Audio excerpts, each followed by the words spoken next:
Good afternoon, teacher. Um, this is the presentation about the CPU scheduling challenge. Our team is Avatar, the last Linux vendor. We have three members, Law Hindra, Rachan Kotbot, and Sun Carol. As shown, we, we were to do two algorithms, which is the SJF, shortest job first, SRTF, shortest remaining time first. So we were given this table, the workload. We had process 1 arrive at 0, burst time 3. So arrival time is when it arrived, burst time is how long it takes to finish the process, excluding wait time. So P2, arrival 1, burst time 6, P3, arrival 4, burst time 4, P4, arrival 6, burst time 2. And we are to figure out two variables, which is the turnaround time. Turnaround time is the completion time minus the arrival time. And the waiting time is the turnaround time minus burst time. So for the first algorithm, it's SJF, shortest job first. How it works is that after it finishes a job or a process, it will look among all the process, evaluate it, and see which is the shortest job. It will take that job, finish it, and when it was being processed, if there's any new job, after it finished, it will evaluate those new ones and see how long it will take, evaluate how long it will take that it takes to finish. So after evaluate, it will take the shortest job first and it will repeat that cycle. So for our example here, we had 4 processes arriving at 4 different arrival times. So because P1 arrived at 0, the CPU will do this process first. It will do it for 3 milliseconds, so P1 from 0 to 3 milliseconds. And then P2 arrived at 1 millisecond, and P3 arrived at 4. So after P1 finished, P3 haven't arrived yet, so it will just execute P2 for 6 milliseconds.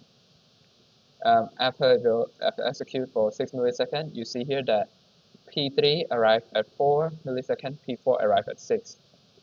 P3 arrived here, while P2 just start executed, and P4 arrived here where P2 was in the middle of executing. But since P4 has less burst time, as soon as P2 finished, it will do P4 first, and then it will finish P3.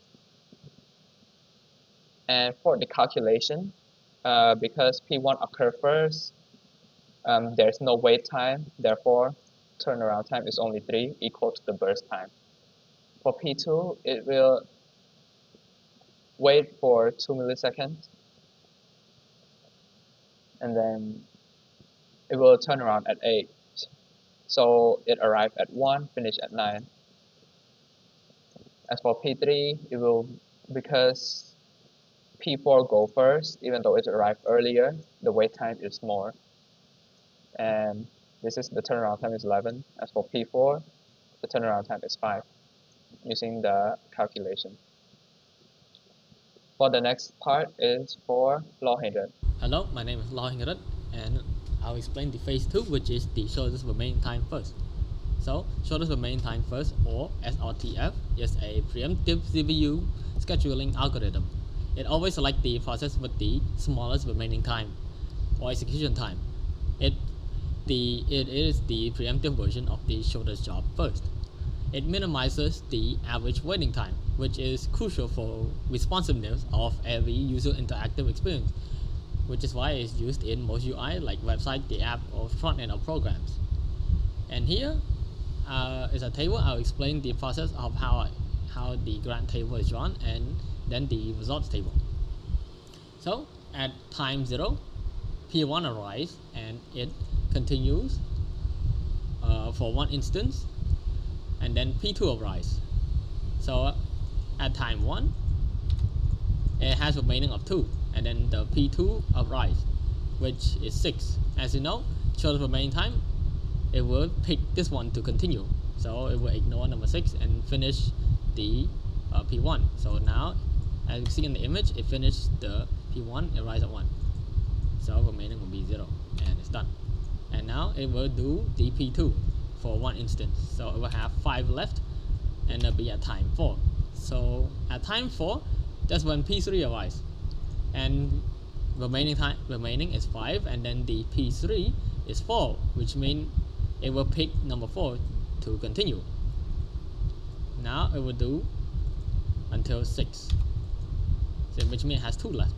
So at 6 in the image here, that's when P4 arrives. As you can see, the P4 burst time and then remaining time of P3 is the same. So since P3 is already in the process of doing it, we just continue with P3. So and now continue until 8, and then the P3 will be done. And now P4 and P4 and P2. Since P4 is faster, it will continue to do P2, no P4.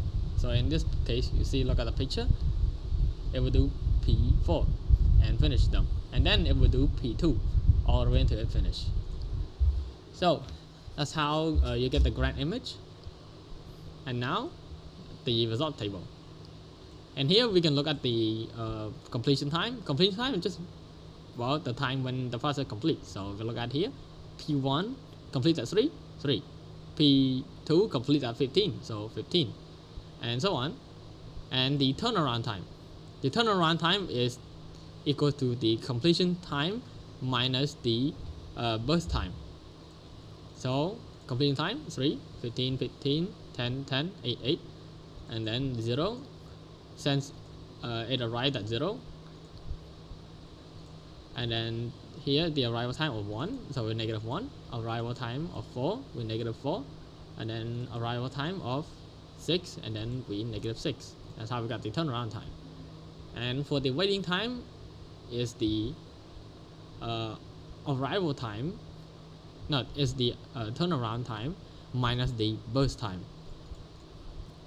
So here turnaround time all put to the right side, 3, 14, 6, and 2, and then we have to minus the burst time. So burst time 3, 6, 4, 2, and then we get the answer. And here is the average of the turnaround time and then the average of waiting time. If you compare this average turnaround time with the SRTF, or the shortest job first, no, SJF, the shortest job first, we can see that this one is the lower one, which is why it minimizes the average waiting time. And that's it for the SRTF. Hello, welcome. So this is phase 3 of the prepare for the presentation. So I will answer the few questions that is given here, which is which of the two algorithms result in a lower average time, and we have our answer already, which is the shortest remaining time. The reason why for this is because that when we allow shorter processes to be executed without having to wait for other processes to finish executing, we don't have to we don't have to deal with processes that are short, quick, and needed for quick processing to be executed. So it's very efficient. So now moving on to the next question. Did any processes suffer from starvation in either algorithm? And the answer is yes. In the SRTF case study, we found that process 2 is starved of processing because we kept having P1, P3, and P4 coming and being processed by the CPU, and P2, process 2, kept getting pushed back to the end, which means it has the longest completion time and by extension the longest turnaround time. Next one is the scenario. So the question is, what can our algorithm be efficiently used in? Each algorithm has their own disadvantage and advantages, and in this case, SJF which is shortest job first, is very efficient at doing background video rendering, and by extension, it should also be good and efficient for Photoshop, Premiere Pro, Premiere Pro and DaVinci because it can render video outputs. SRTF is very good for snappy web browsing because of multitasking, doing many things at once. Some are still processing and the others need a user input immediately, so you can stop the processing. And also emergency hardware interrupts because we can prevent infinite loops that hogs the computing system resources. And that's pretty much it from my part and the end of this presentation. Thank you. Goodbye.